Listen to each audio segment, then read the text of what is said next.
better than just props. Just Do you think make us feel more. wireless or just like props? I think they're wireless. Open for projectors.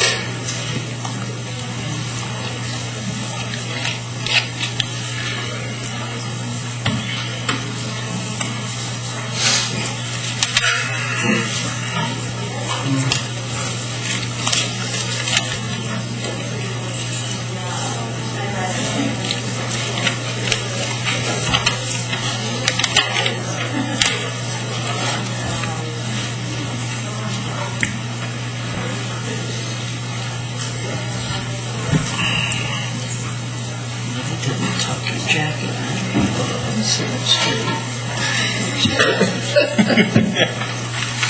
Where's the person who covers my head? I always have a person. Do you never mind if somebody comes in? Yeah. Oh, yeah, they hate my head.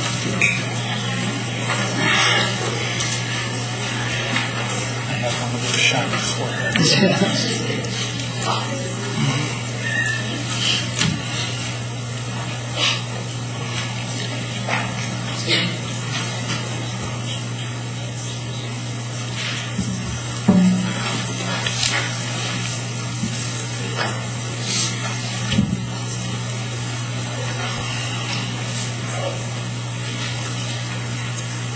I see what you're trying to do. That's not bad.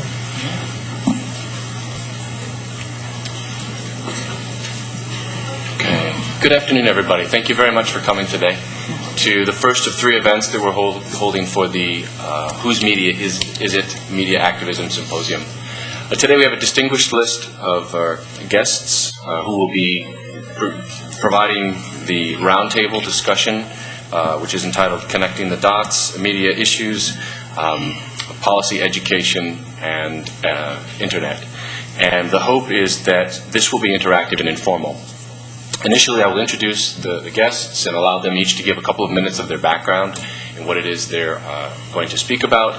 We have a couple of questions that we will use as a platform on which to begin the discussion and the debate. We will go free-form and hopefully informally, and a big part of this is our hope, with the microphone set up, that you will also participate and stimulate the discussion by asking questions that are pertinent to your interests for being here. So first of all, allow me please to introduce the people who are on the panel, distinguished panel, and I'll go from right to left as we go.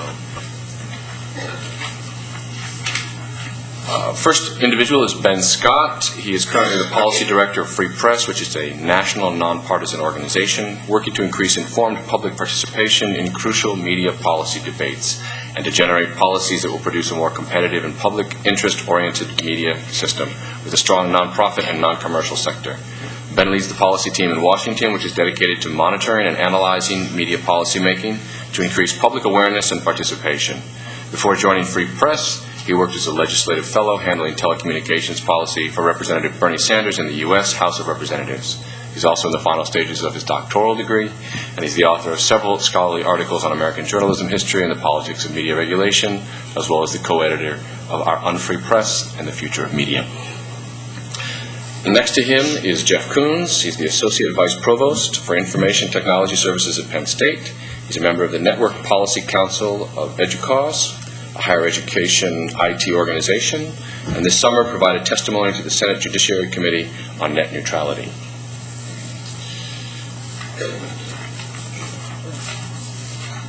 Next to him is Patrick Parsons. He is currently in charge of the College Programs in Media Ethics. He's a professor in telecommunications, and his interests in telecommunications history and the social forces that shape policy and industrial change is what brings him here today.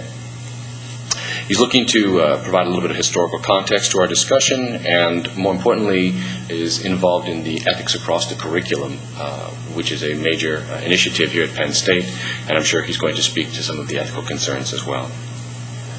Next is Richard Taylor. He holds the Palmer Chair and is Professor of Telecommunications Studies in the College of Communications. He is also an affiliate professor in the College of Information Sciences and Technology and co-director of the Institute for Information Policy. Prior to joining the Penn State faculty in 1989, he was vice president and corporate counsel for what had just become Time Warner Cable, the second largest provider of cable television services in the U.S. He holds a doctorate in mass communications from Columbia University and a JD from the New York University School of Law. And our last panelist is the Executive Vice President of Public Policy. His name is Chris Sudahlah. He leads Earthling's legislative and regulatory efforts on technology and internet issues facing lawmakers and policymakers at the federal, state, and local levels. Earthling, a policy leader in the internet and telecommunications industry, has played an active and important role on key issues impacting the internet, including spam, security, and privacy. Chris has led lobbying efforts on behalf of the wireless industry as the Vice President for Congressional Affairs at the Cellular Telecommunications and Internet Association. Prior to that, Chris served as a senior staff member on the Senate Judiciary Committee for a decade. He also has experience as a commercial fisherman and a leading researcher on criminal justice policy issues, as one of the pioneers in applying economic analysis to the study of heroin and cocaine markets. Chris earned a bachelor's degree from Bates College and a master's degree in public policy from Harvard University and currently resides in Washington, D.C. What I'm going to ask the panelists right now to do is to spend a couple of minutes introducing themselves and some of the issues that they're here to talk about today, and then we'll open it up to a roundtable discussion of some of those issues. First, Ben Scott. Thanks, Michael. First, I want to thank you and Penn State and all of you who've come out for having this discussion today. It is as unusual as it is important to talk about communications policy and debate the issues that are before the U.S. Congress and state legislatures. My job is essentially to be the eyes and ears of you all, consumers of media and telecommunications products. I am a consumer lobbyist and policy analyst in Washington. I do a lot of work in the Congress and at the Federal Communications Commission, just keeping track of what's going on and digesting it, translating it into plain language, and communicating it to the membership of my organization, which is Free Press. We have about 300,000 members across the country. We have a big website at freepress.net where we post all kinds of information about communications and media policies for public information. We organize events around the country to talk about these issues. We bring together legislators and their constituents to think about things that don't generally penetrate the noise floor of our political debate, but nonetheless impact things that are very, very important to all of our lives: radio, television, cable TV, and increasingly internet access. What I'm going to be bringing to the table today is sort of a perspective on how the public has recently become involved in some of the major communications policy debates of our times, and particularly the issue of network neutrality, how 1 million people learned about this wonky issue and got involved and really made a difference in the way Congress has handled this issue this year and in the coming months ahead. So I'll stop there so we have lots of time to go back and forth. Thanks, Ben. I'll be anxious to take almost any question that you may want to ask me, but first let me give you some of my perspective. And you might ask, why would the IT group at a university care at all about public policy? In this particular area, I would suggest there are 3 reasons why we do. One is that higher education increasingly is a huge content provider of internet content. Second is that we are a major consumer of internet bandwidth, particularly commodity internet bandwidth. And third is that through our faculty research programs and through entrepreneurial students, we have been a major factor in shaping new application developments of the internet. All of those, we believe, are at risk depending on what happens with this issue of net neutrality. We're at a time when we could see significant changes to the way we thought of network access develop, and that concerns us greatly. So that's the perspective I'll take, and as I said, I'd look forward to any of your questions. Well, as Michael pointed out, I'm in charge of one of the ethics programs in the college, but I'm also very interested in the historical development of radio, television, cable, and the internet, and have done a lot of work in looking at the evolution of industrial structures and policies. And as I look across the issues that we're talking about today, I see them resonate with issues that have been around for decades, And it just strikes me that as we look at the history of policy in radio and television, in cable, in the internet, there are any number of lessons we can learn about how to approach policy, both in terms of the substantive issues and in terms of taking action that might change policy. And perhaps we'll get a chance to talk about some of those as we go along. Thanks, Mike, and thank you all for coming. I am a professor in the College of Communications, and we have a number of attorneys and former attorneys on our faculty, and for that reason we take a great interest in pending legislation at the national and at the state level that affects our field, and this is an area I follow reasonably closely, and am active in a variety of ways, including trying to develop a new vision of a broadband universal service. But the issue of the hour seems to be net neutrality, and I hear it coming at me down the line. And I think at some ultimate level I share the same concerns. I certainly hope I do about consumer welfare and so forth. But I may have a somewhat different perspective on how that argument is laid out. I think, in my opinion, that it has been laid out as the great Satan on one side and all the angels in heaven on the other side, and nothing in between. And I am somewhat concerned about the position of the public interest groups being compromised or somewhat awkward in the mix of bedfellows they have. And I hope that's something that we can sort of talk about. Lots of other issues. Jeff regarded some about education, just to sort of throw out things we could talk about. How the new era affects the whole vision of the structure of higher education and the mission of land-grant university, classes. You talked about consumers of bandwidth, providing content and new applications. And I would suggest that perhaps for the opposite reasons, I'm interested in the same things, but I find myself looking at them differently. So those should be some good things we could get onto. I'm Chris Sudahlah, the top lobbyist for Earthlink, an internet service provider. As a lobbyist, I will not be addressing Professor Parsons' ethical issues. As a good lobbyist, I will assure you that I am on the side of the angels on the net neutrality issue. Like Jeff identified, Earthlink, as Penn State, is a large consumer of internet access. We do so on behalf of 5.3 million consumers across the country.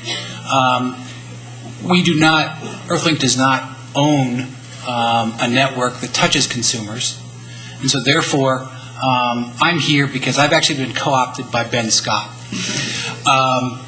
Earthlink is a relatively small company compared to many of the corporate interests in the net neutrality debate. And so I've got to be friends with people like Ben who bring actual people into public debate, if only because I have no other choice. So with that, I look forward to a spirited conversation with the entire panel and with you all as well. Thank you. Wonderful. I think simply to get the ball rolling, what I'd like to do is raise a general question, and I'll pass that off to Ben Scott, and then allow the respondents to also lay out their perspectives and frameworks based around this issue. I think net neutrality is a nice way for us to begin. And that's, first of all, Ben, if you can explain to some degree, I think it's a term that many people recognize, but oftentimes don't understand the implications of it. And then based upon that, we can perhaps lay out a framework from which we can discuss the implications of what's at stake or not, based upon perspectives from net neutrality. Sure. Well, net neutrality is actually a pretty simple concept that anyone who's ever used the internet will understand at some intuitive level. It's the idea that the internet is a non-discriminatory platform of media and communication and commerce.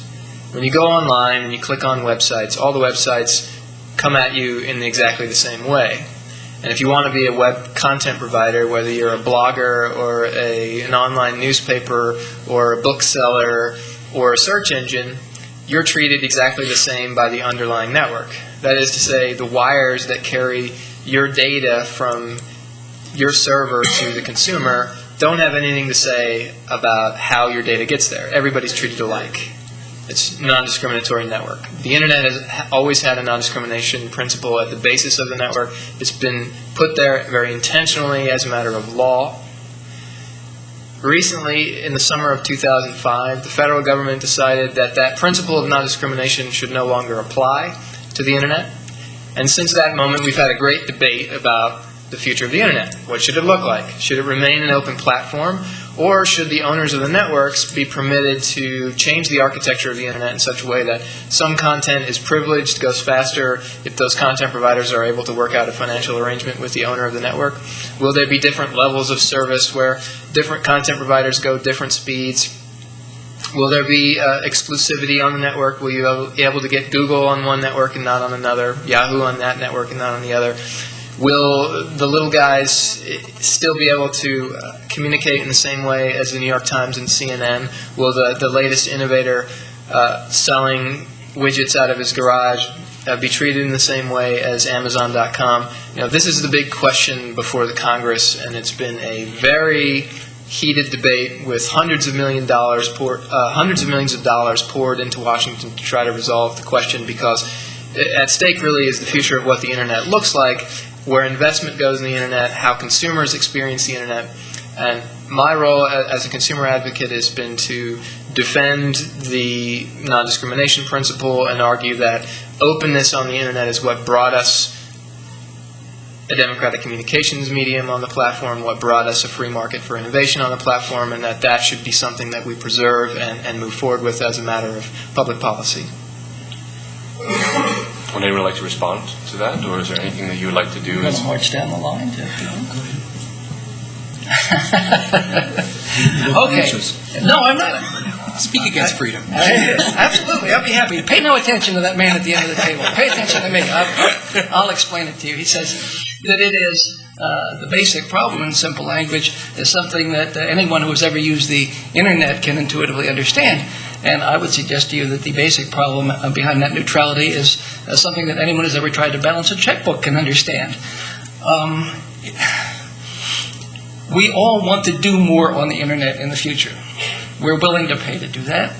It will cost a lot of money to upgrade the technical capabilities of the Internet to allow us to do that. The question is, who's going to pay for that and who's going to profit from that? If you sort of freeze the Internet or constrain the Internet to the status quo, it will continue to grow. But our rates will grow with it, because the only people who are available to pay the cost of those upgrades is me and people on the panel and all of you in the audience. The best argument, I think, that is being made by the carriers, the phone companies, the cable companies, and so forth, is, okay, one of two things. You can freeze it. We will not have the incentive to invest it. The banks and stockholders will not give us money to develop it, and it will be very slow developing. Or we can sort of spread that out if you will let us find some reasonable way to, in fact, tax the people who are actually going to be making the money over the transport of those bits, because the value is not in moving the bits around. The value is in the content. And so the people who are going to be laughing their way to the bank are going to be the Googles who will control the search engines, the Microsofts who will control the key software.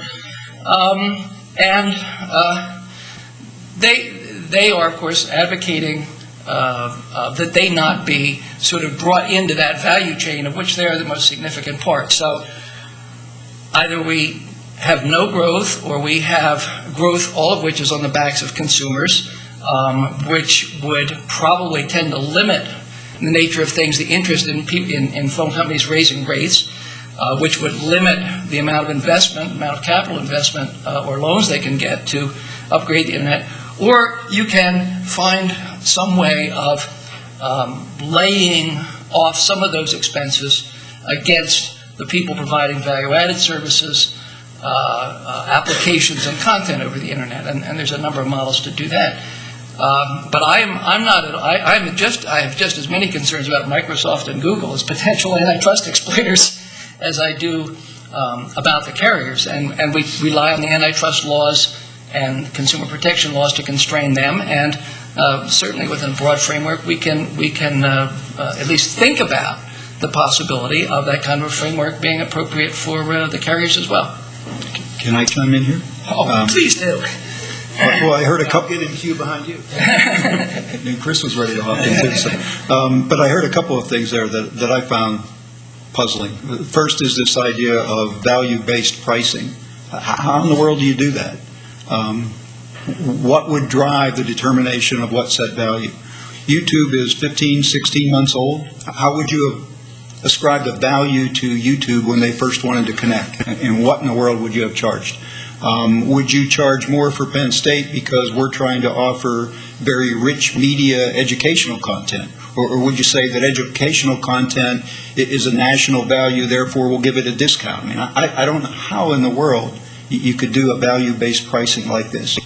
And tied to that is the fact that we have always had, to some degree, that sort of pricing. You pay more if you're going to use more. I suspect YouTube's network bill is larger than Penn State's, but ours is certainly larger than each of us as consumers. So there has always been a price tiering, but the difference has been that you bought into a certain level knowing what you were paying. Your access was guaranteed. That's what we hope to preserve. The second piece that I wanted to comment on was the piece about Google, Microsoft starting to get in and creating an anti-competitive environment. And certainly that may happen, and that's an interesting thought and a different discussion.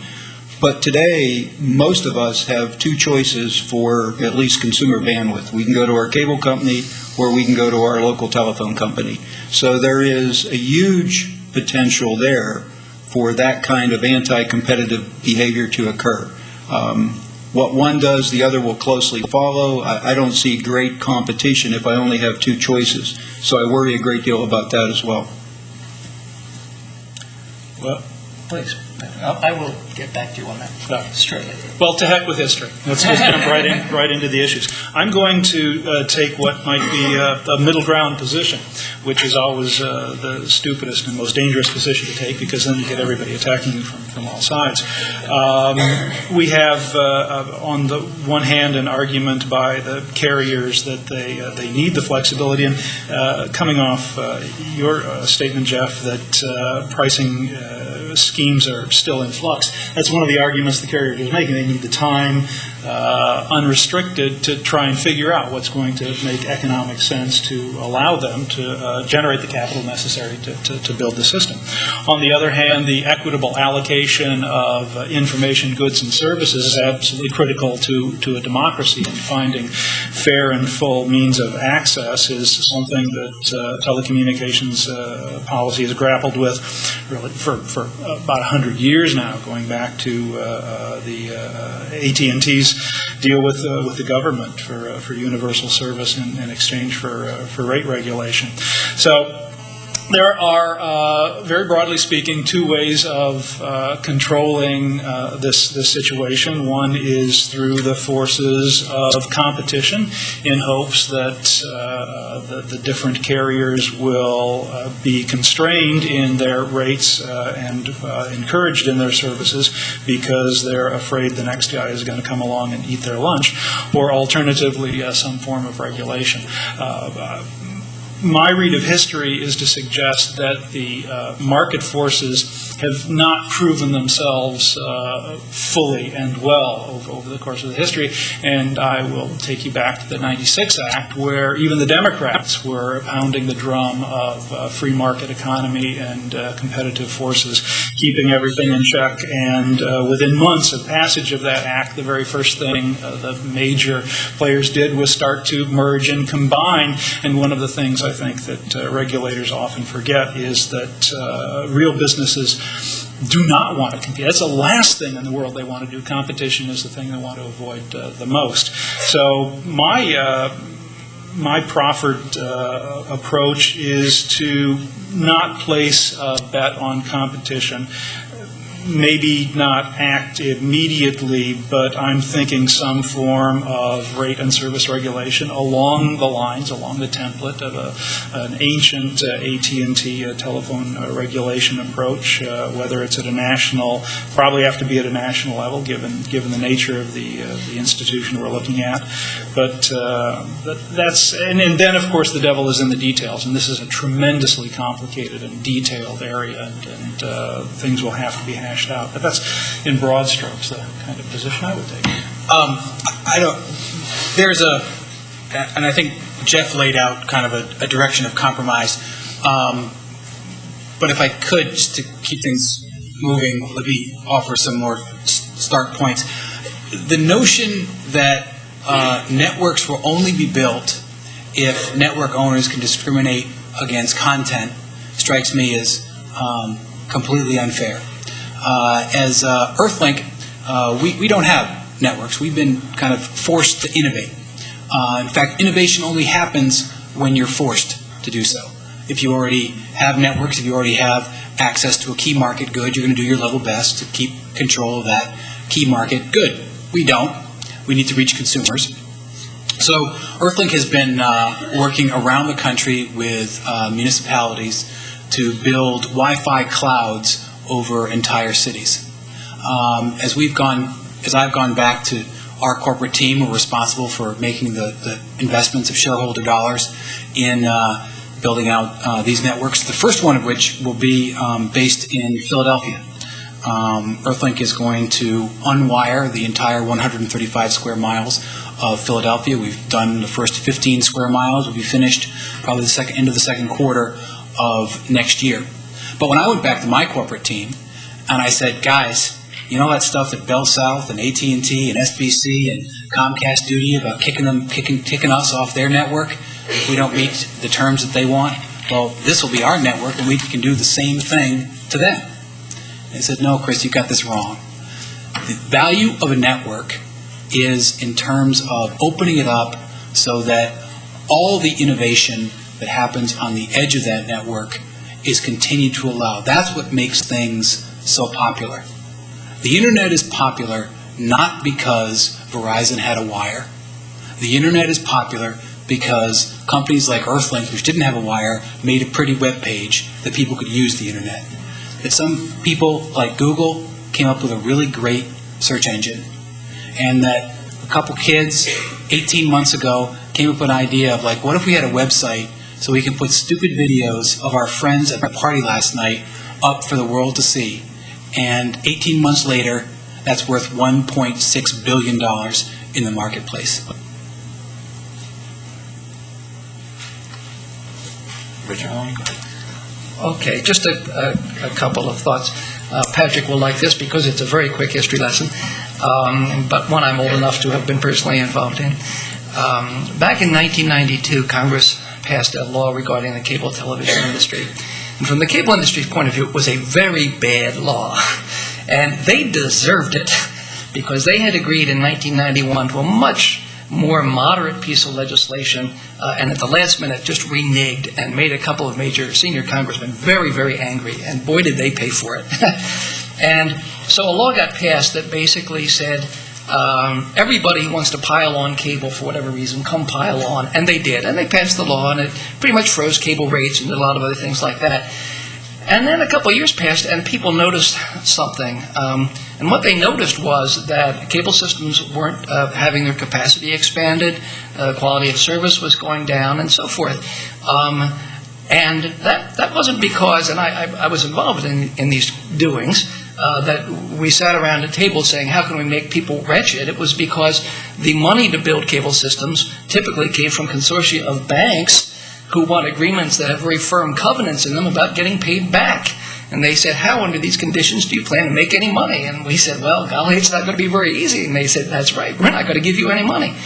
And the people who complained in the end were not the cable, it was the programmers who wanted an outlet to get on, to provide their new service, to be able to show people new things. And they also went to Congress and said, help us out here. You know, cable can't do anything. And so Congress gradually, if you recall, backed off gracefully at the time. But that is the sort of checkbook consequence of passing laws that inhibit investment. And if the internet were to be, and I'm not saying it would be, but even the thought of that happening makes some investing people nervous, to the internet would possibly constrain the capabilities of the internet if people don't invest in building it up, which will lead to a regret. And this is what my point about the new capabilities and so forth, that perhaps all those people who wanted to put out HD versions of their summer home movies or something on YouTube would be not as easily able to do that. So there are perhaps some parallels, and we won't go into it, but my colleagues may think about sea life as another one, where simply people aren't going to invest in areas where it doesn't make any sense. Except that that's not happening. We saw cable television as an industry spend $80-90 billion over the last decade to build out their network. Now, granted, they might not have been thinking then about the same things we are today, but nonetheless, they put a sizable chunk of investment money into that. About 3 weeks ago, Verizon announced it is continuing to expand its FiOS system, which is fiber to the home. They've done that under current rules, current regulations, so I don't see anyone really backing off of this, and I can't imagine anyone will. It's very, thank you for bringing that to my attention, because it was 10 years ago, you said they've been investing, in 1996, that all of that rate control and so forth was lifted. And so they've been unconstrained about their investment. Yeah, no, there's a huge amount of investment because people see a return, but Verizon is scared to death about TV 2.0 and all that's going around their investment. They're shaky as it is. If you make this market more shaky, you're going to really, I think, see a real reversal in what you're talking about. Well, I'll come back to the point I attempted to make a moment ago. The AT&T and Comcast are running scared from each other. It's a competitive fear that's driving their investment. They want to get their fiber into the home before the next guy does. And so that's all working sort of textbook economics at the moment. The question is what happens once AT&T deploys and they get into a market where Comcast already exists. They duke it out. Again, my look at economic history suggests that there are arguments for natural economic monopoly here, and that at the end of the day, one of those guys is going to be left standing in a particular territory, whether it's wired or wireless, and then what happens? And so maybe it's a fear that is unfounded, but I'd be interested in Richard's response to the concern about eventual oligopoly or monopoly, which is at the core of this. Newt Gingrich addressed that about 10 years ago, which makes his statement a little out of sync. But basically, he said, let's deregulate everything, let them fight it out, and then we'll regulate whatever's left. We'll see what happens at the end of the day. Clearly there are sort of oligopoly, duopoly, so forth concerns. If you look at other countries, in Korea, most of the country has access to 6 broadband providers.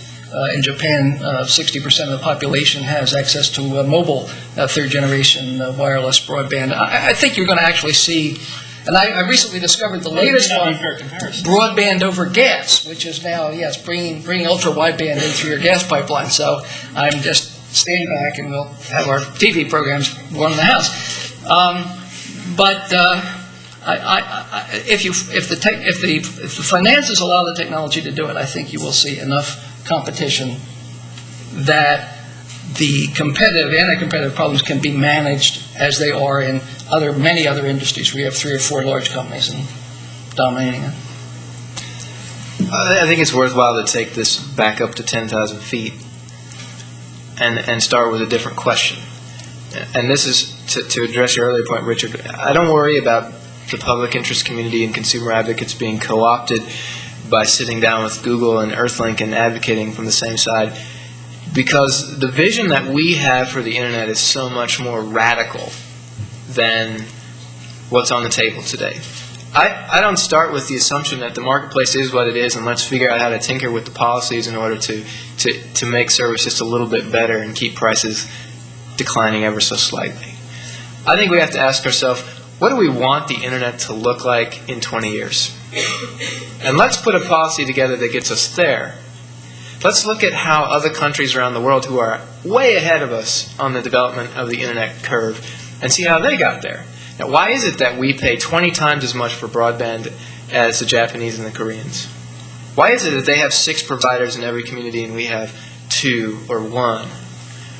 Why is it that the development of our networks is slow? Who is going to pay the bill for that? Well, I look at the Internet not like cable TV. I look at the Internet like the phone system and the highway system. This is not a luxury good that comes into our house because we like to watch The Sopranos on a Sunday night. This is an essential communication service. This is something that's going to become more and more integral to quality of life and standard of living in this country. So I think we should sit down and decide we want a very high capacity network into every home in America at a reasonable cost. How do we get there? And what's the answer to that question should determine how we address the net neutrality debate. And that's where we began in the public interest community. How do we get to the end of the road, which is the information superhighway passing every house in the country? And let's start and say, do we need net neutrality in order to get there? And our answer was yes. Because if you scrap net neutrality and you allow the network operators to take more money from content companies, it's not just Google and Yahoo, it's everybody. It's everybody who sells. There's a guy in our coalition who sells green chilies out of his home in New Mexico. Green chili and green chili products. And he's a member of the coalition to support net neutrality because he says, how the heck would I have ever gotten a business online if I hadn't had an open platform?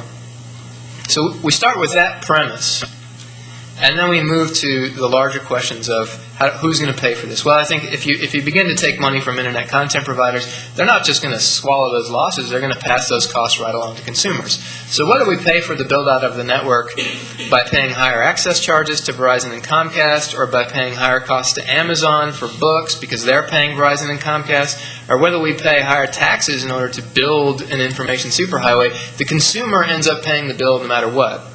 So given that the consumer is going to pay regardless, isn't it better if we maintain an open platform at the end of the day? So that's the question that I would kick back down the panel.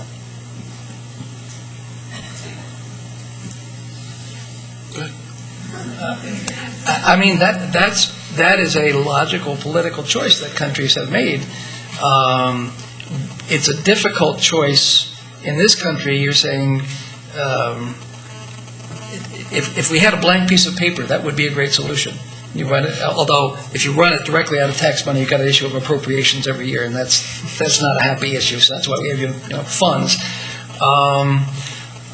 And you have the government managing. I mean, Al Gore was the first to propose the information superhighway, and then he figured out what it would cost, and all of a sudden the idea was privatized. So and the same thing happened in Japan when they sort of occurred what it would cost to run fiber to every home. And they said, we just want to delay that a little bit. 20 years is a timetable that's sort of hard to deal with in this field because there are many, you may not be wanting even to run wires at that point. But conceptually that's good. But as a practical matter, I mean, sort of, if you want to either sort of quasi-nationalize the telephone industry, and I think that was done in World War I or something. They sent soldiers into the office of the president of AT&T and Western Union and said, here we are now. But the problem is it's really hard to parse out the transport part because many of these companies are so vertically integrated, and they're vertically integrated because transport is a commodity business. They're all just moving bits around. It's a terrible business. So you have to be, vertically integrated so you can get money from TV and all these other services. So to say, okay, we're just going to take the transport businesses and regulate the heck out of them, it's not at all clear that would be politically well received under this or even a different administration. And the mechanics of doing that would be really hard. But, I like the concept of, I'm all for broadband every home, but I appreciate that. And I think it is, as an intellectual exercise, important to separate policy questions from political questions. And as a matter of expense, $100 billion puts fiber across the country. $100 billion is spent by the U.S. government all the time. What's that, about 6 months in Iraq? $100 billion? So I think as a political matter and as a policy matter, we have two different arguments, and these arguments change every 2 years, and will change again in 3 weeks. It does come down, I think, to, and I don't think there's ultimately an easy answer to this, but the problem comes down to the fact that really consumers have, at best, two broadband choices, which leaves, you can argue about how much, but that leaves some room for mischief. Ben would say a lot. Richard would say, not that much. But it's clearly some mischief is allowed by the kind of duopoly structure here. And so I think we need to really kind of move slowly through how we change what has been kind of the status quo of the internet based on some sort of speculative model of investment. And by that I mean, I think that at very least we need to start talking about, while there's certain kinds of discrimination you can do about what types of packets are coming through the internet, as we move to more to kind of higher grade applications. Things like voice over the internet requires the packets to be delivered with a certain quality of service that isn't necessary for email, that you could start thinking of different pricing based on whether it's a video application or a voice application or just a text application. But then when you start deciding about whether there can be discrimination within the category, it seems to me you start getting into a lot of serious, even practical concerns. The vendor of green chilies probably can do a decent job of negotiating with companies to the one company that's going to be the connection between their place of business and the internet. But if then you have the further complexity of them having to figure out how many of those companies that have connections at the other end to consumers do they have to negotiate with, and is it all going to be slightly different, whether it's someone who's in Verizon territory or someone who's in Bell South territory or someone who's in the Comcast network. How many different network providers at the other end is that small business person going to have to negotiate with for their potential customers to receive the information? So I think, you start getting into the practical. Almost any other network regime starts really breaking down unless you are thinking of what's fundamentally a open and non-discriminatory network with the proviso that there are certain types of bits that may have differential needs for transmission. It's time to get people in here. Thank you for taking the lead. John Dickinson, I'm Manager of Communication Technology of the College of Agriculture here at Penn State, Agricultural Sciences. My question is, basically, are you viewing the internet as a telephone, a television, a newspaper, a railroad? What kind of critter is it? And so what are the expectations of whether it can entice investors so that it can pay for itself, or is it a platform for democracy? If history is a teacher and communication forms move into their predecessor forms and technology, does that mean we're heading towards a commercial venue and meter that through advertising? What is the ultimate expectation of what is this internet? Is it a commercial operation? Is it a informational operation a la First Amendment applies rather than the invisible hand? I think the short answer is yes. It's all of those things, and it's all of those things combined. One of my points as a historian and somebody who's interested in the principles underlying these things is these issues, again, are not new. Equitable access to our information technologies has always been at the forefront of our policy debates, and the only thing that's really changed has been the technology itself, and then following Ben's comment about 3 weeks from now, who's in office and the ideological structures that control that, which is another point we can talk about in a bit. But one of the interesting things about the internet is that it obviously combines all of these elements and makes consumers producers and the producers consumers, and is much more flexible and in many ways unpredictable. A small point about the notion of looking down the road 20 years. 20 years ago, some people had an idea of what the internet might be like, but they were in the vast minority. And these things happen so quickly that predicting even 20 months from now is a dangerous game. So we do want to stand on principle, but I think we have to be careful about it. So. About 3 years ago, there was an interesting proposal put forth by a company called MCI, and it was generally referred to as the layers proposal. And what it suggested is we needed a completely different approach to regulation for some of the reasons you mentioned. And under the layers proposal, if you're familiar with an OSI 7-layer model, the first 4 layers were going to be more regulated than the top 3 layers. So essentially you had a transport provider, and then you had middleware, and you had applications people on top of that. Different regulation applying to each of those schemes. Made a lot of sense from a logical perspective. Verizon bought MCI, the layers proposal got buried. No one talks about it anymore. We certainly, in my view, need a different regulatory system than the one we have today. We've grown this up with vertical industries, each of whom is very separate from the other ones. It's not the case anymore. We need a different approach. One of the reasons I hope no telecom reform gets passed this year is so that perhaps we can step back from all of the debate and all the hyperbole that's been around this year and start to ask ourselves what kind of regulatory system we really should have moving forward. That's what I'd like to see debated next year. Jeff, just if I may respond, talks about the regulatory model, and I think there's a very broad consensus that that's got to change because it's simply not working. And there are a number of proposals on the table of how that would happen. I want to sort of talk about the business model because obviously the internet is not a telephone business model and it's not a cable business model and it's unto itself. But I will share a little bit of conventional wisdom I got, and Ben was there also down in Washington at a conference where this was a big issue of the Telecommunications Policy Research Conference of senior scholars in the field, and they were interested enough that they had not one but 2 panels of 4 people and a moderator to discuss it, and I attended both panels.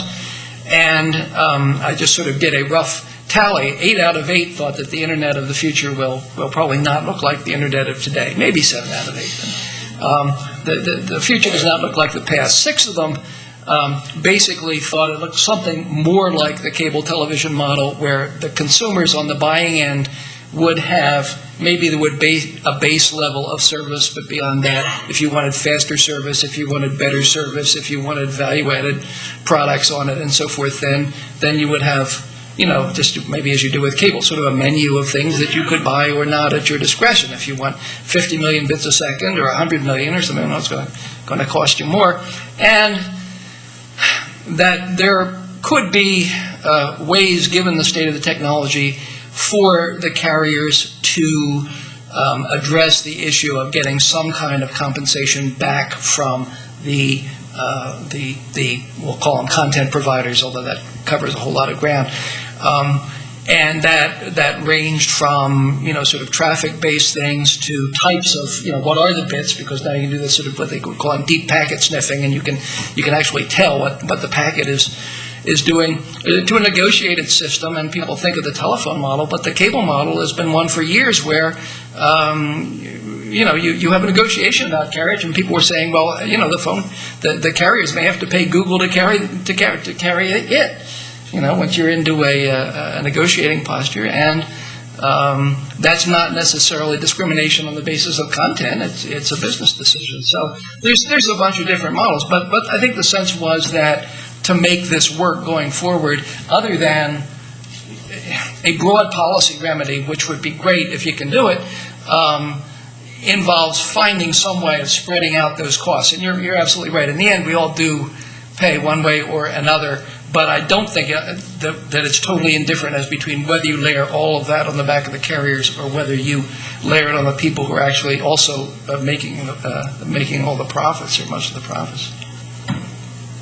Gentlemen, if I may, could we move the discussion to a question that I've often confronted, and perhaps you have as well in terms of being academics and professionals working with this, and that is to think about when we're actually trying to explain to the general public, or in our case to students, many of which are here today, exactly how they are connected to the idea of policy and telecommunications and affecting their life. And what I mean by this is, oftentimes when I get to start talking about this in class, I notice that many of them glaze over because they're unable to in many ways, work through the intricacies and the difficulties that are involved in this.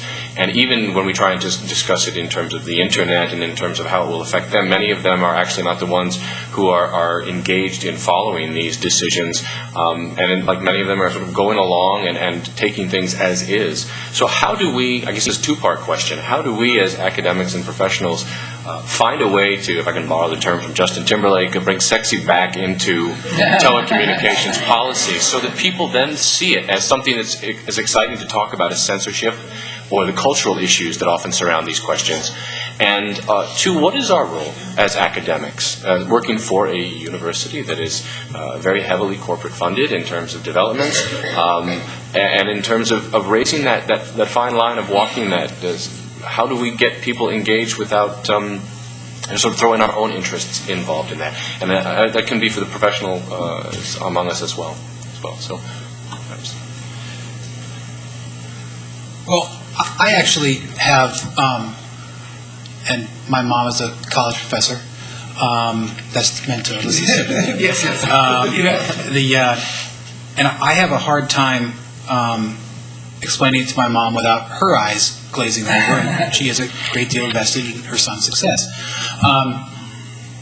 So I'm not sure you necessarily can explain, but there's a political phenomenon that I think Ben's outfit has tapped into that I think is a little bit different than what we've seen in a lot of telecom fights before. Telecom fights before generally were animated by two large kind of corporate interests going at each other. It used to be sort of AT&T against the Bell companies.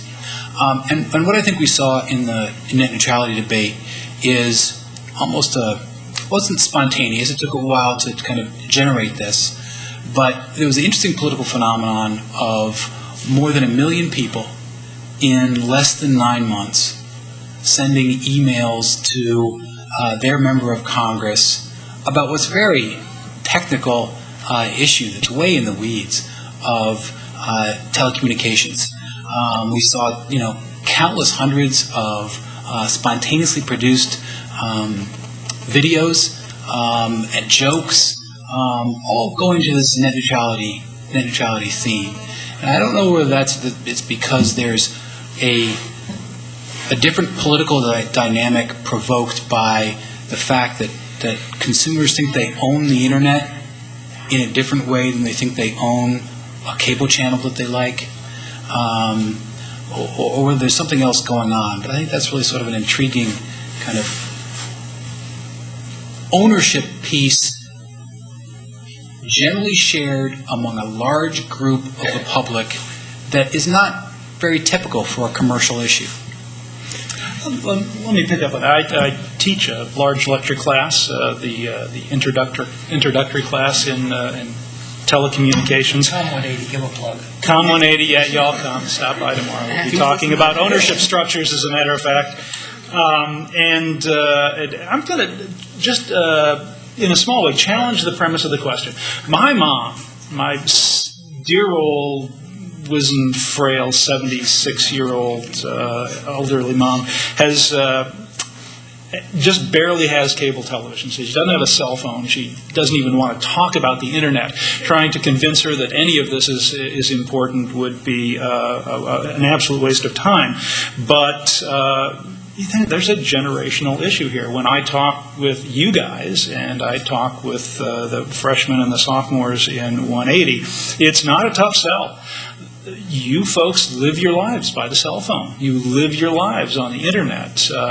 Your educational opportunities, your term papers, your social life would disappear in a cloud of cyber smoke if you didn't have that. So everybody in this room, and certainly the students that we're shepherding through the system right now, are deeply invested in all of the things having to do with the internet and its associated technologies and business structure. And that censorship, its levels of service, its content, both as consumers and providers, its pocketbook issues. It's how much they pay for different levels of service.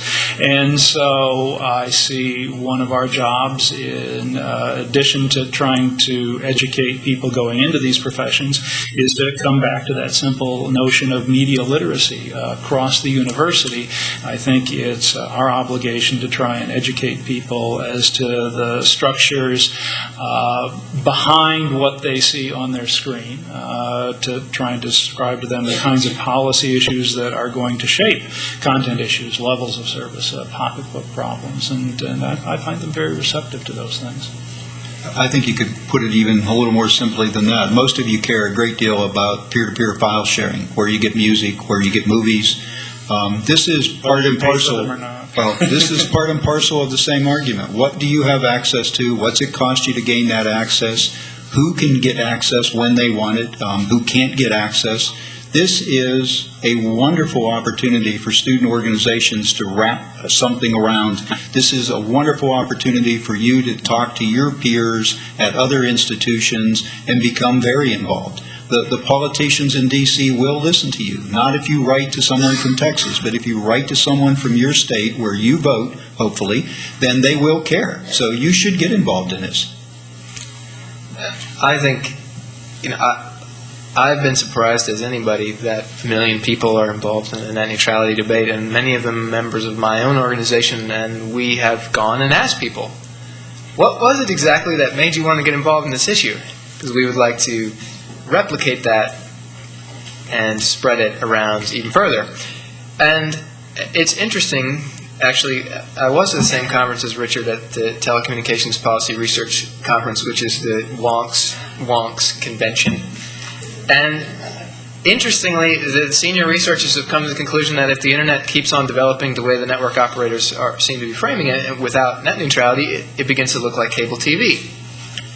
That's exactly the same reason why so many people are involved in the net neutrality debate, because they don't want the internet to look like cable TV, because cable TV for them means there's a gatekeeper, there's an editor.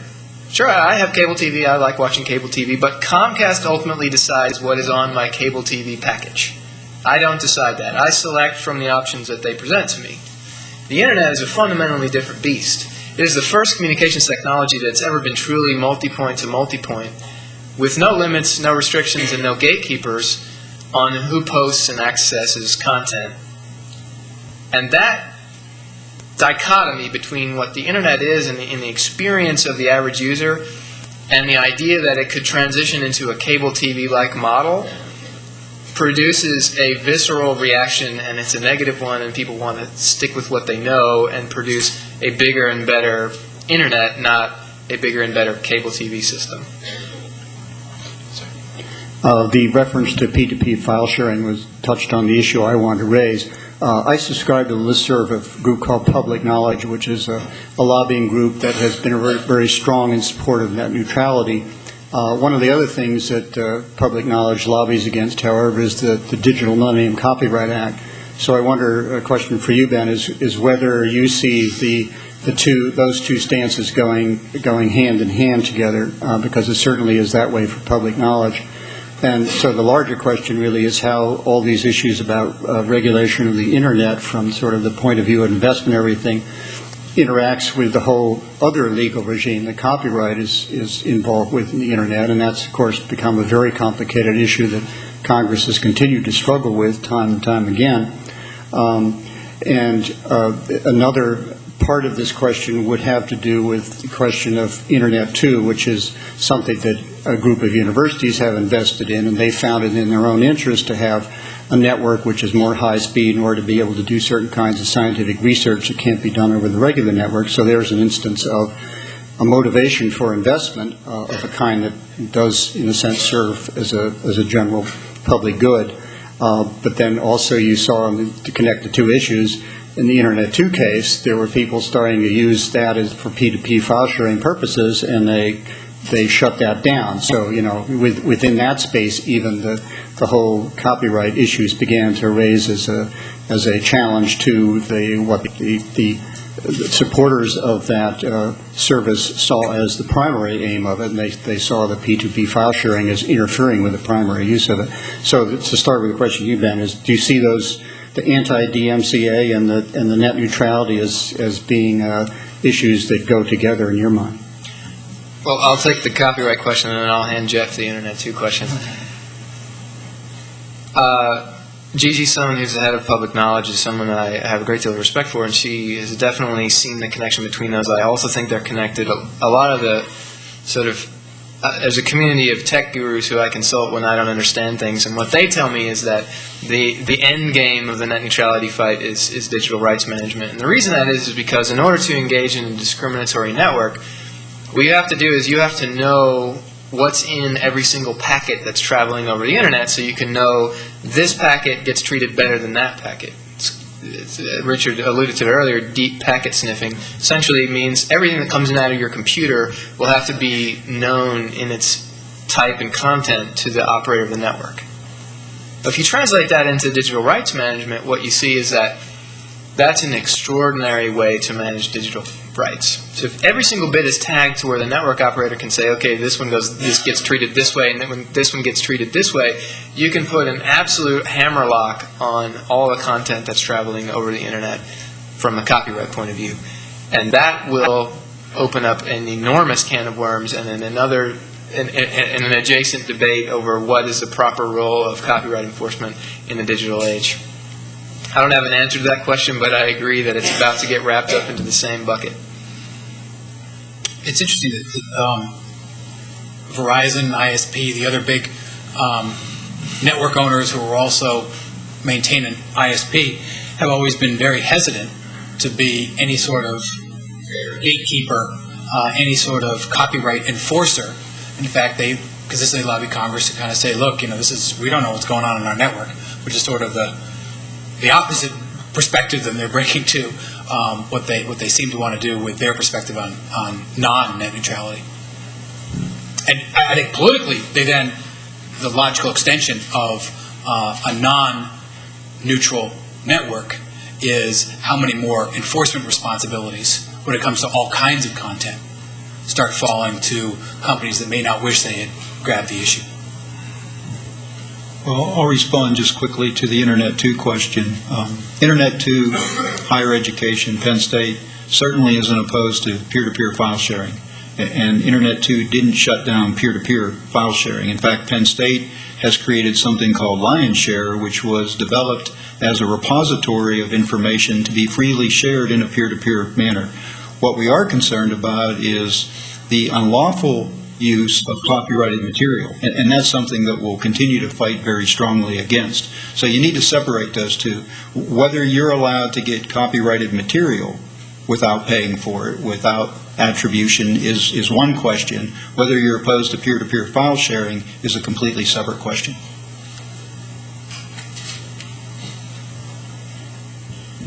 My name is Ben Kramer. I'm a graduate student in communications.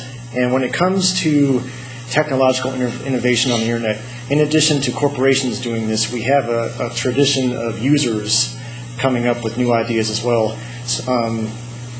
Types of network architecture, types of techniques to use the Internet.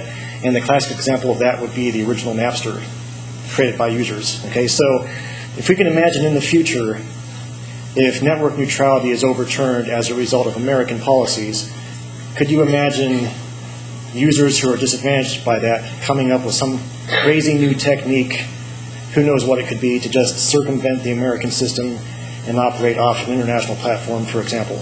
And the question I'm leading up to is, would American policies of this nature just add some kind of a complication for American users and American businesses when the World Wide Web is a lot bigger than American policies?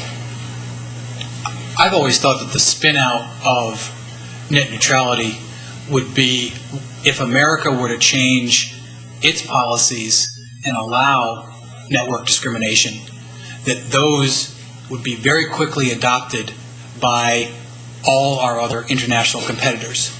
Currently, America enjoys an enormous economic advantage because we're the best at creating applications on the edge of the internet.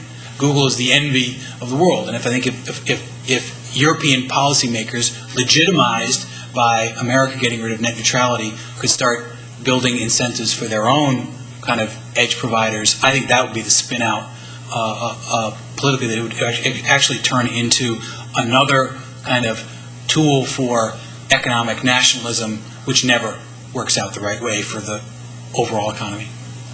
Okay, I would, if I may just sort of moderate that a little bit, because I think there are, from my point of view, really sort of different visions of the role of government in Europe and in many of the major Asian countries, which says government should take a much stronger role in protecting consumers and moderating. And in fact, in Europe, they are either have introduced or are proposing to introduce some much stricter regulations of audiovisual media than we could imagine here, I think, reaching all the way deeply into any kind of content on the internet. And of course, places like China, they sort of make up their rules as they go along with what they want to do. But it's true that one of the big underlying concerns now, and this just came up in a recently international body, is the vision of the internet splitting up into regional or national subnets, and they have their own rules. And whether net neutrality would have an effect on that one way or the other, it's probably too soon to say. Yeah. It's all very speculative. There's always a cat and mouse game between innovators, especially those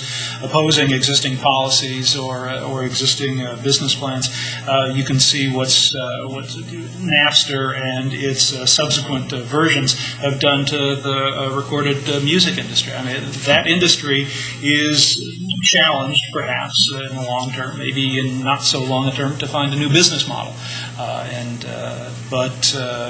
It could get transnational, but these things are always going to be a part of the mix.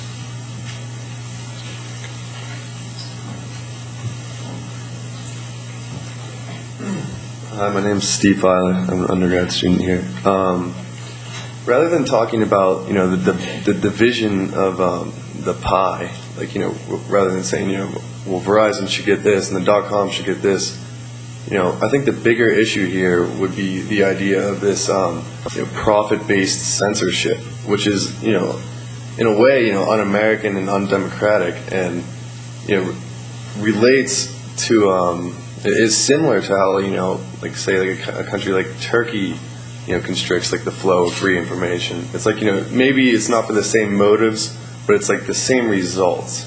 We're not allowed to see or read what we want to read because maybe that person trying to get that information out to us doesn't have the money to have this connection be the fastest or whatnot. So really this is more of an ideological issue rather than an economic issue.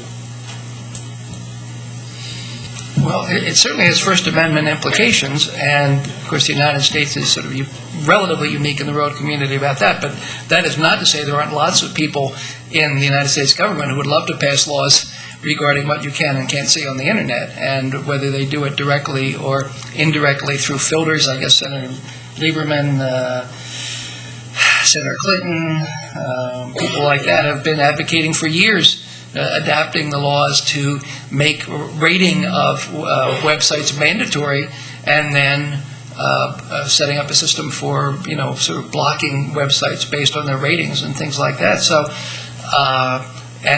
and once you start down that road, it is very hard to see where it ends unless you sort of validate that as an approach.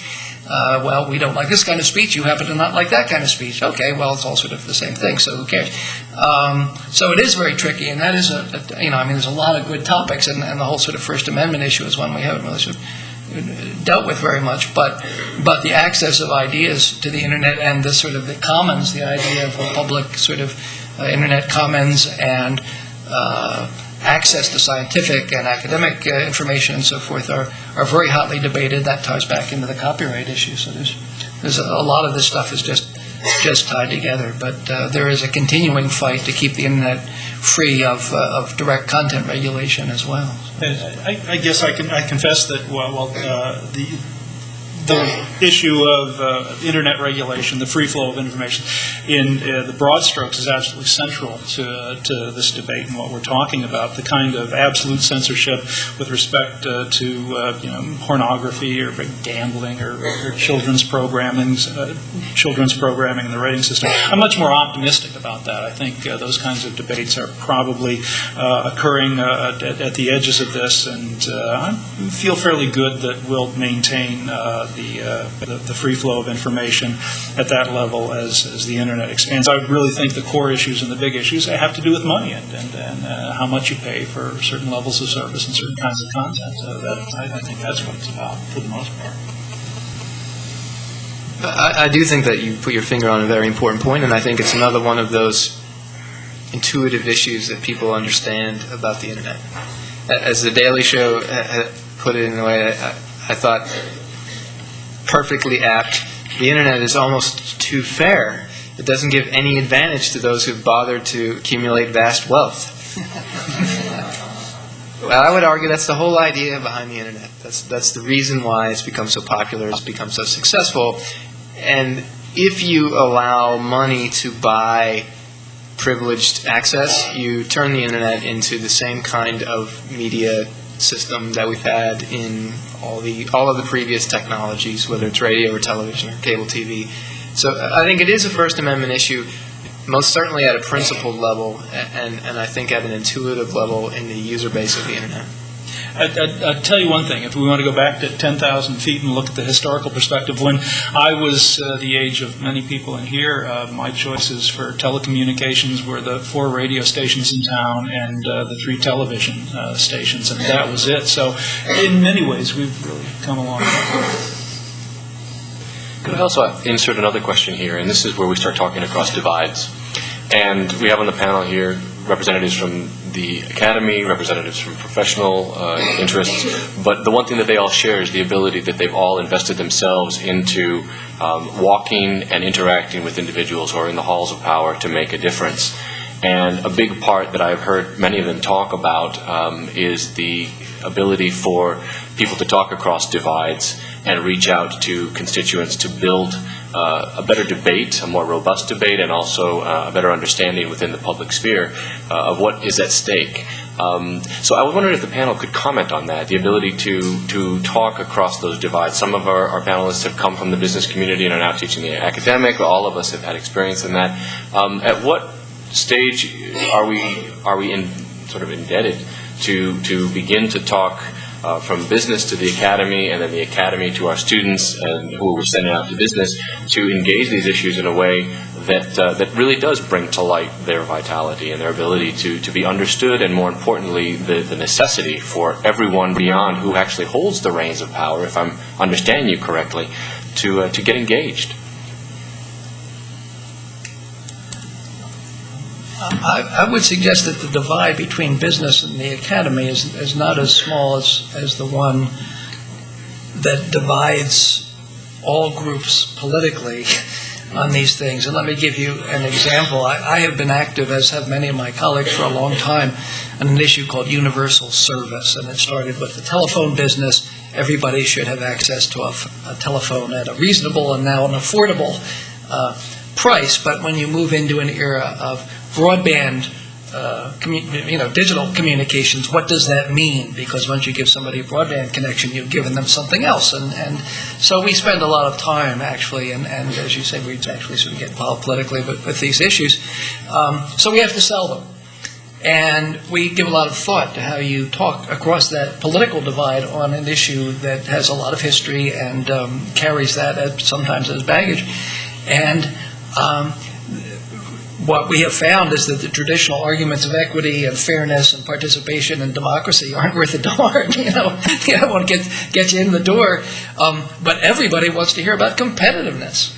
And by golly, the United States is, even using totally fraudulent FCC numbers, is about, 12th or 14th something in broadband penetration. And so you go, if you want to, you basically sort of drag out some old sort of scare tactics and say, well, the foreigners are going to, take all the business and all that. All of a sudden, you have everybody's attention these days. So it's a very ironic sort of situation that sort of justice and equity don't get you much, but saying that we can use a universal broadband network to tap all the human resources of our country to maximize the capabilities of every little hamlet and every town and get everybody working together and participating and bringing in all this great new ideas, and everybody says, oh, that's great. So in some ways it's really how you frame the issue, and at least in that area. I think that real political conversation only comes after stalemate. As long as one side believes they can grind the bones of the other, there's no real reason for any kind of meaningful dialogue. I think what's happened in the past year and a half, and I may be wrong, but what I think has happened in the last year and a half is that the net neutrality debate has now ground to stalemate. Both sides have executed their ability to hold back the other, and so I think that will actually was a necessary step to provoke a conversation. I think Richard has laid out exactly what would be my prediction of the political engine around which the debate will be resolved over the next few years, and that is going towards kind of bringing the debate back up into a more fundamental question about how are we bringing true broadband to a lot more places in America. The more I go out and talk to a lot of mayors in small towns, folks who are more likely than not Republicans, these small town mayors are hearing from their local chambers of commerce is, my God, I can't compete anywhere. I can't bring business to Tidley Corners unless we have robust broadband connections, not only to my business but to our local schools and to our towns. So I think that's really going to be the vehicle around which net neutrality will be resolved over the next couple of years. And it'll be a combination of build out and I think some government rules that kind of talk about that build out in two directions. One, forcing greater deployment and probably allowing some level of discrimination of the packets on the net. The debate will be whether that's kind of discrimination among the packets of different providers or whether it's just the kind of more benign, a voice packet gets treated differently than a video packet that gets treated differently than an email packet. Well, and further, Michael, to your point, if you look at what's happened with attempts to reform telecom regulation this year, I think it really shows the power that individual citizens and groups have. In April, if my memory's right, the House Commerce Committee passed a bill, had no provisions for net neutrality in it. In June, that passed the full House, overwhelmingly. No provisions for net neutrality. Within about 10 weeks, on the Senate side, an amendment was introduced, a bipartisan amendment, Senators Snowe and Dorgan, and that amendment ended up tied 11-11. Now, that procedurally was a loss. Politically, that was a huge win. We'd gone from a House passing a bill with no one talking about net neutrality seriously within less than 3 months to having an amendment forcing net neutrality almost win. And now, 3 months after that, we have probably no attempt to see that bill come to the Senate floor, probably no bill passed this year, which I think is a very good thing. That happened because a number of public interest groups, a number of individuals got involved. You can do that. You can send an email. You can call your representative. You can show up in D.C. and ask for a meeting. And you should be doing that. You should be talking to your student government about doing that. This is a very interesting issue for you guys to get involved with.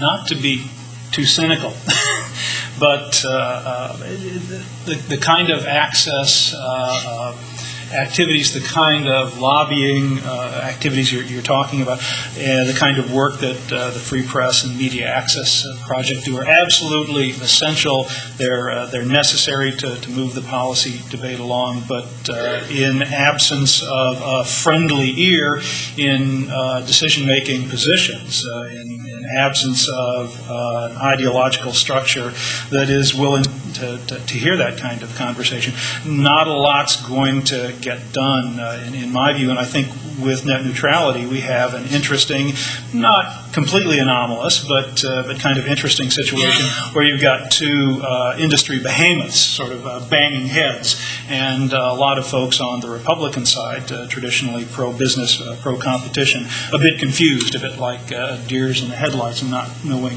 which way to jump. And so there's latitude to come in and move the debate a bit where in other situations that latitude might not exist. And I think the big opportunities are in just casting local and national votes to, get Kevin Martin out of there eventually.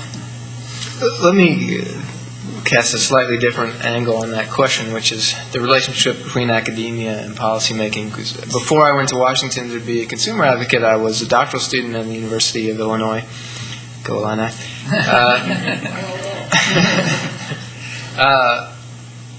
I went to Washington thinking the mission of a policy analyst from the public interest side was similar to the mission of a researcher. You analyze the arguments, you analyze the facts, you come up with what you think is the best position, defensible across the board, and you present your case for a truth claim. So when I started as a lobbyist several years ago, I went into an office, I remember this very well because it was sort of formative moment for me, and had an hour-long conversation with a senior staffer in the Senate about an issue, a different issue, not net neutrality. And at the end of the hour, he said, "All right, you've convinced me." And I said, "Great, where can I sign you up?" And he said, "Well, you just convinced me that you're right on the facts. You haven't convinced me how you're going to win." He said, "Being right that's not enough. In fact, it's not even necessary."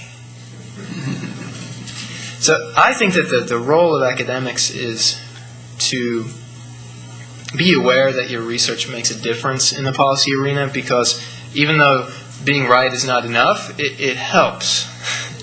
And it helps to prove that you're right over and over and over with credible sources. And secondly, to take up exactly the questions that Patrick has identified, which is understand the environment in which your evidence is going to be received. You not only have to present your claim to prove to people that you're right, you have to present your claim in a way to prove to people that you're right and that it's a winner. And that's a different skill altogether that isn't too often explored in the academy, I think, because of a sort of a hesitancy to be perceived as partisan or to become too much of an advocate. And that's a tension that I think sits at the university very awkwardly no matter where you go.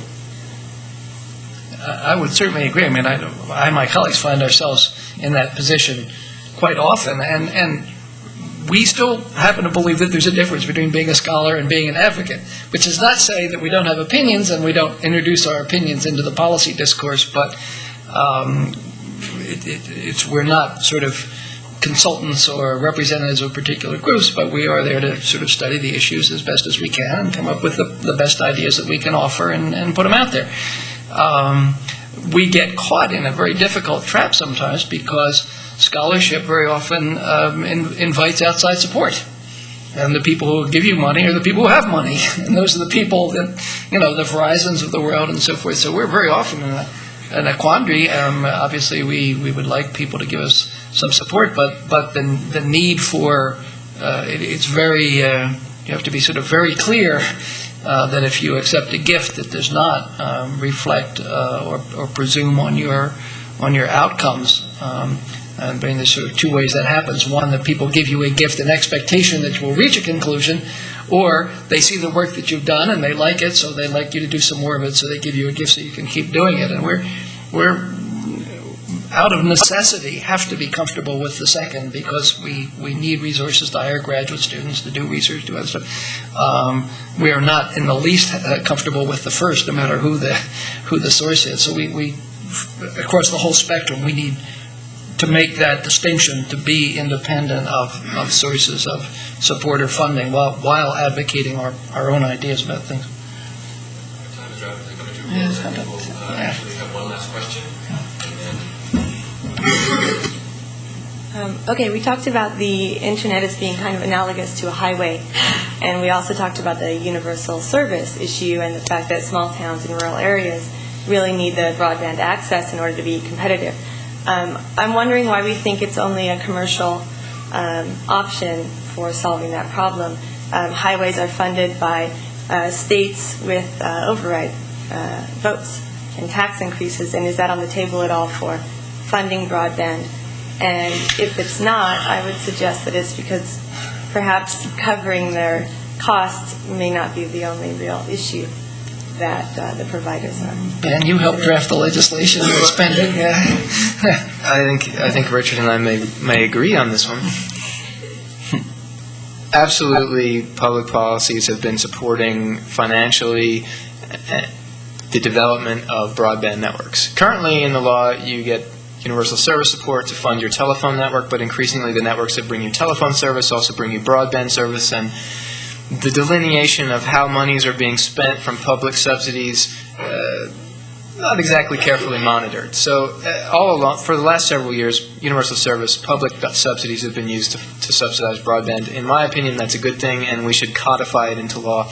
Actually, in an earlier draft of the Senate telecom bill that's currently pending in the Congress, they moved to do exactly that, to expand the universal service program to specifically address broadband and say, 60 years ago when we decided that universal service was a good idea for telephones, we used the same rationale that we should now use to decide universal service should be available to broadband.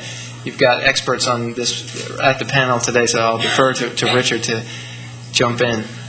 Well, you're right, and there are limitations on what exactly the phone companies can do, but I think it's, $7.2 billion now they're up to in government support for a combination of rural programs and low-income and support and what they call the E-rate. Just because there's an established bureaucracy and sort of technical difficulties, it's my understanding that it's not so easy to say, okay, now you just do broadband, because it has to do with competitive support and portability of support and a bunch of issues that have to be worked out. But the direction is clearly, and in the last draft of the bill, right, they set up a $500 million broadband support fund, and to move that support away from simply voice telephony into broadband, and we're strongly encouraging people to do that. So we like that. Before we close tonight, before we close tonight, I would like to call your attention to the fact that Ben will be speaking again this night at 7 o'clock in the same room with a different set of respondents to an issue that will be related but certainly drift us off in other directions.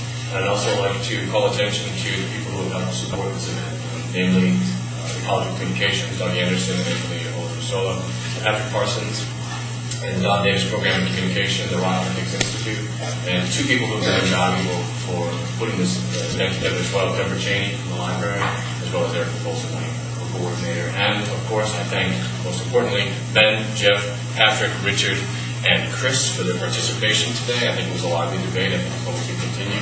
Most importantly, I thank you for coming, because this is where I think the next discussion goes. Take this out into the classroom to your friends and see if we can make it happen. Thank you very much.